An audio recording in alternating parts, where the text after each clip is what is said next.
Tai gerą dieną jaunimas! Sveiki sugrįžę į stipriai kylančią kripto rinką. Šiandien prasibėgsim per grafikus, kurie žada tik augimą, paskaičiuosim didžiųjų Bitcoin turėtojų balansus ir kur jungiasi kripto mėnulio bendruomenė prieš analitikų prognozuojamą patį didžiausią bullruną. 3-4, važiuojam!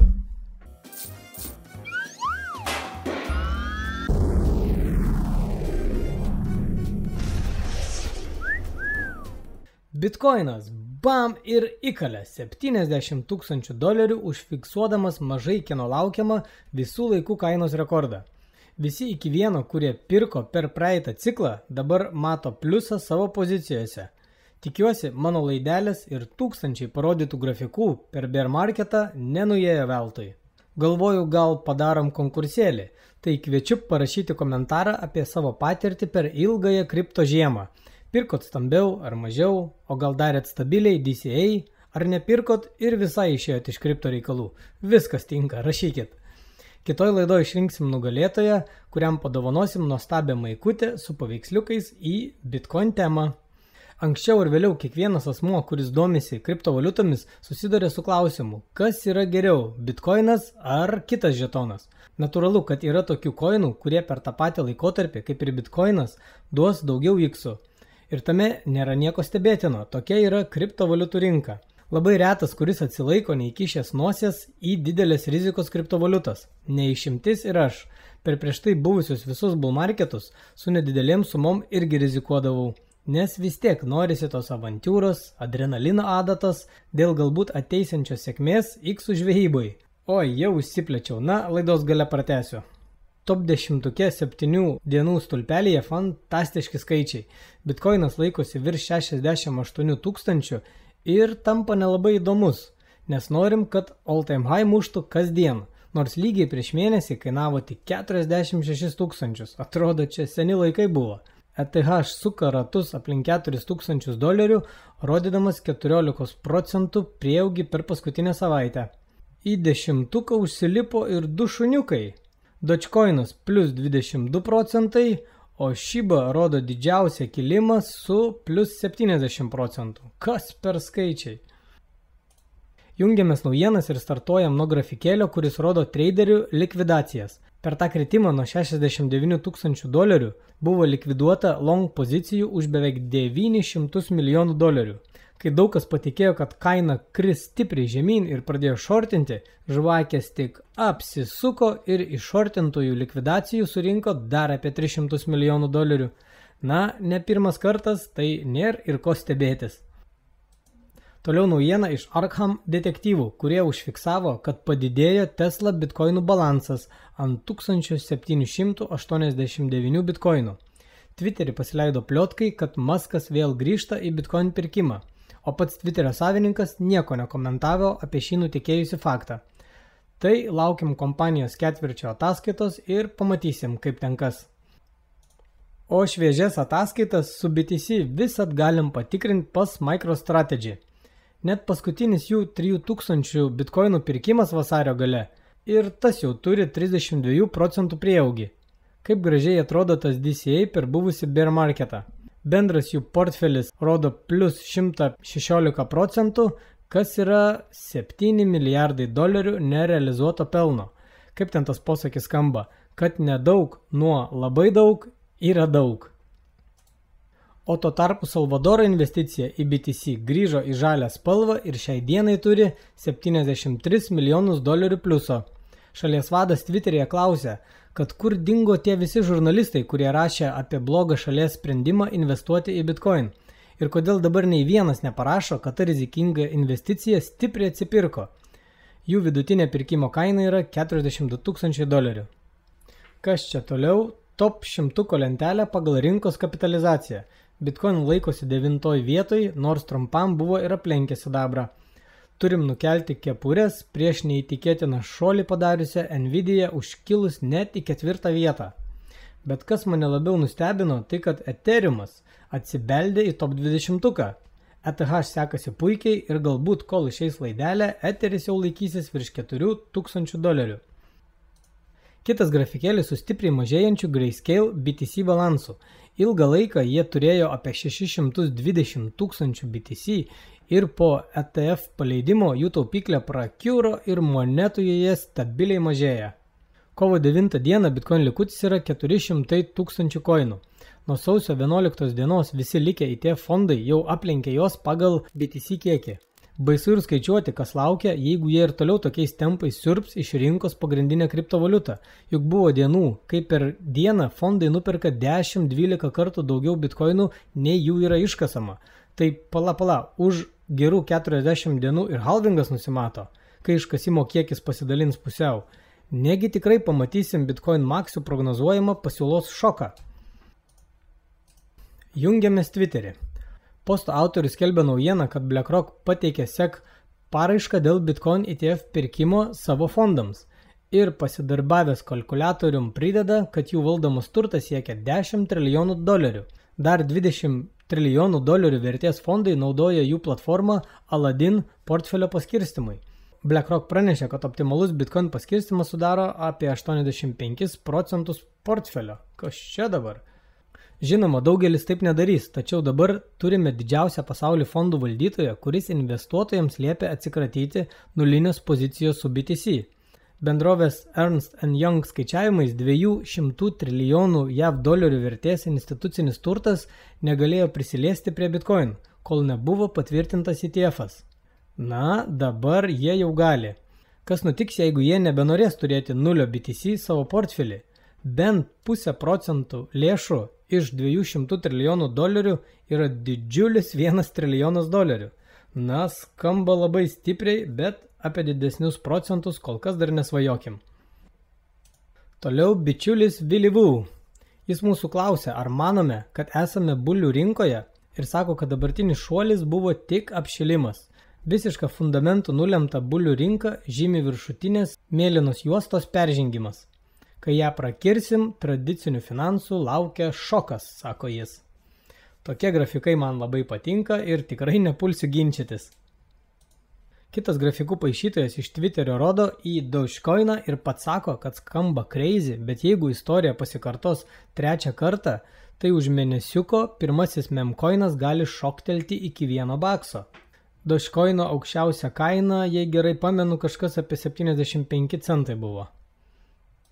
Toliau, Bitcoin pasiekus naujas aukštumas pasileido ir straipsniai laikraščiuose trimituojantis apie tai pirmosiuose puslapiuose.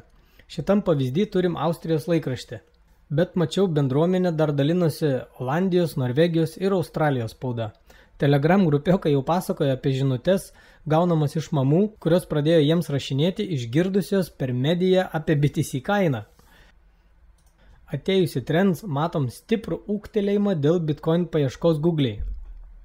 Tarp šalių pirmauja Salvadoras, antroje vietoje Nigerija, o toliau rikiuojasi Europos šalis – Šveicarija, Nyderlandai ir jau apkalbėta Austrija.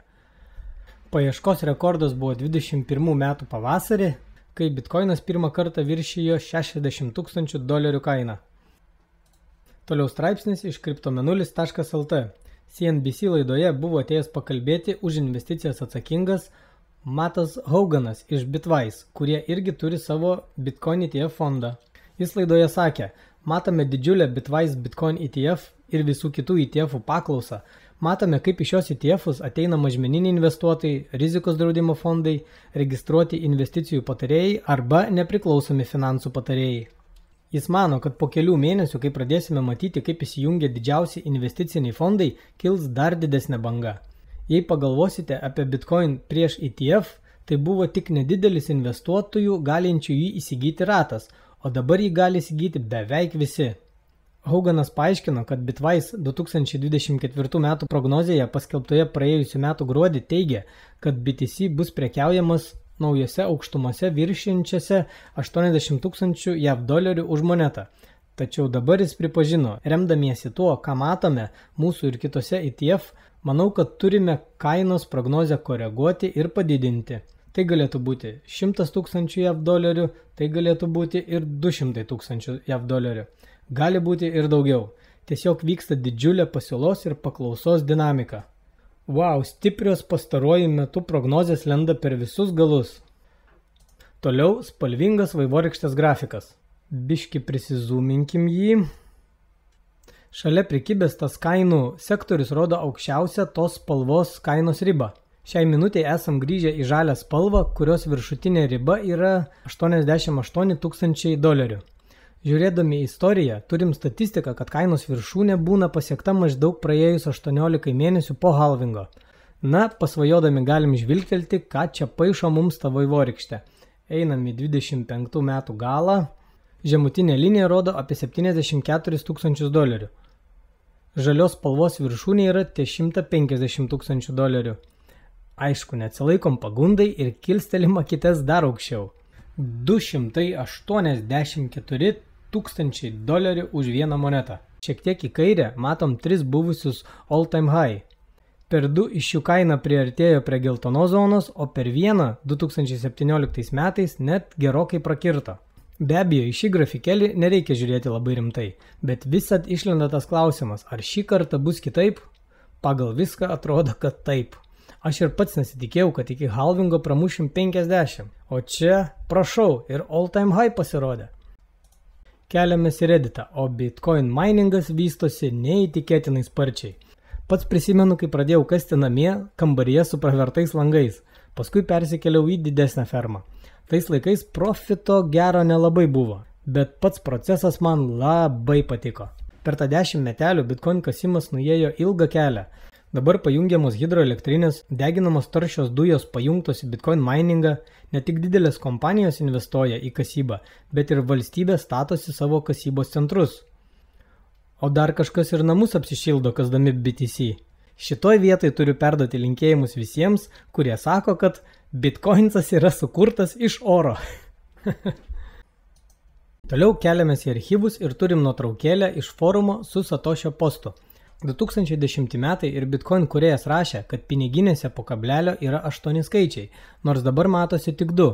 Aišku, anais laikais, kai per dieną buvo iškasama apie 7200 BTC ir jis centus kainavo, tai ir pervedamų monetų kiekis buvo didelis, nieks nesikoncentravo į tos skaičius po kablelio. Dar jis rašė, kad kada nors bus galima perkelti taškelį per 3 skaičius į dešinę. Kaip suprantu, kad eitų lengviau matyti, kiek milijonų satošių yra piniginiai. Tikėkimės, kad tie laikai jau ne už kalnų. Ir jei kuriant Bitcoin jis viską apskaičiavo tobulai, tai su populiacijos skaičiais stipriai prašovė. Jis 2010 metais 21 milijoną BTC dalino ant 6,8 milijardo žemės gyventojų. 23 metais jau pasiekėm 8 milijardų gyventojų ribą, kas reiškia, kad Bitcoin tampa dar retesnis ir vis sunkiau bus surinkti visą pilną BTC. Sekančiame grafikėlėje turim stabiliai mažėjantį Bitcoin kiekį keityklose. Pastaruosius 3 metus mėlynai pažymėta kreivė krenta žemyn ir jau greitai turėtų nusileisti žemiau 2 milijonų monetų skaičiaus. Kaip kažkas skaičiavo, kad jei tie ETF-ai ir toliau tokiais tempais šopinsis, tai tos 2 milijonus koinų jau šiemet jie sukaups.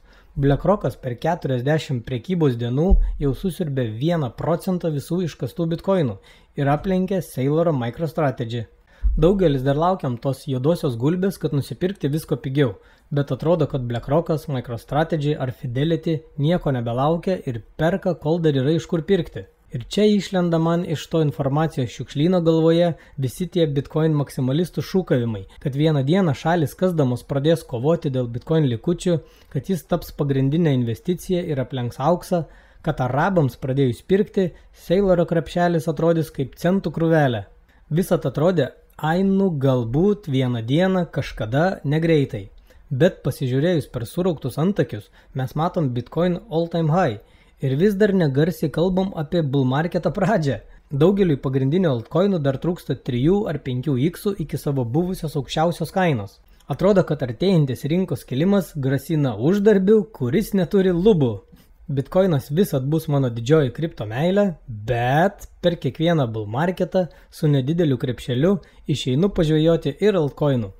Buvusiose 2 rinkos kilimuose sekėsi tikrai gerai ir šis bus jau 3 išėjimas. Telegram grupiokai jau turėjo pastebėti, kad dalinuosi ne tik Bitcoin grafikais, o pakvietimai Telegram grupę rasite komentaruose. Beje, kripto mėnulis prieš porą savaičių jau atšventė 3 metų gimtadienį. Fejerverkai ofise. Na ir viskas taip susistumdė, kad atrodo pats laikas šiek tiek pakeitus kryptį pasidarbuoti atsiraitavus rankovės. Netikėtai susisiekė kolega Kripto Šaras ir pasiūlė prisidėti prie Kripto grupės reikalų. Idėja ir planas labai patiko, tai nusprendžiau pasijungti. Grupė tinkama ir patyrusiam traderiui ir visiškam naujokui, kuris gaus pagalbą ir video medžiagą reikalingą pirmiesiam žingsniams. Bus specai, kurie pranavigos pro NFT ir shitcoinų pasaulį. Aš pats fokusuosiuos į saugesnius treidus ir į daug žadančių altcoinų paiešką. Bus ir airdropų skiltis, bet kol kas tai nelabai populiari tema, kai viskas taip šaudo aplinkui. Kai kurias, sakykim, gilesnės su daugiau analizės laideles bus keliamos tik į tą grupę. Sutraukta informacija iš daugelio mokamų grupių man atrodo labai naudinga ir pats ją testuoju jau porą savaičių.